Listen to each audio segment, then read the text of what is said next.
we found that now there's basically 4 categories of people who are recommended for the booster dose. And we have to remember that it's only for those who received Pfizer vaccine for their first 2 doses. So currently there's no booster doses recommended or approved for Moderna or Johnson & Johnson. So only for those people who received Pfizer vaccine for the first 2 doses are recommended or are eligible to get a booster dose. So right now, anybody 65 years of age and older can receive a booster dose. And then if you're 18 years of older in any of these 3 categories, then you can get a booster dose as well. So if you have underlying health conditions, that's one of the categories. So we talked about this before, things like cancer or chronic lung disease, heart disease, diabetes, obesity, pregnancy. Those are some of the things that are eligible for underlying health conditions. And typically, at the health department, we're going to take people's word for that. So we're not going to ask for medical records. So it's called self-attestation.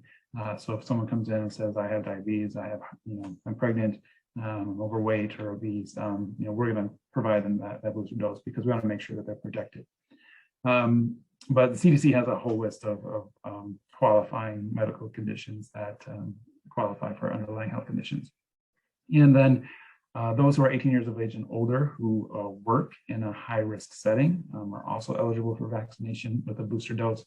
And the CDC also has a list of essential functions. And so first responders are part of those. So healthcare professionals, firefighters, police officers, people who work in congregate care settings or long-term care facilities, those who work in education, daycare centers, things like that, teachers and other people in health or school settings, manufacturing workers, corrections workers in the jails, those who work in public transport, like bus drivers and things like that, grocery store workers. So really think about it, anybody who comes in close contact with the public on a daily basis as part of their job, those people are also eligible for that booster dose. And then finally, those who are 18 years of age and older who live in high-risk settings are also can get the booster dose. So like people who work or live in adult foster care facilities, or who are in a jail, or who are in a homeless shelter, or other congregate settings where they live in close contact with other people who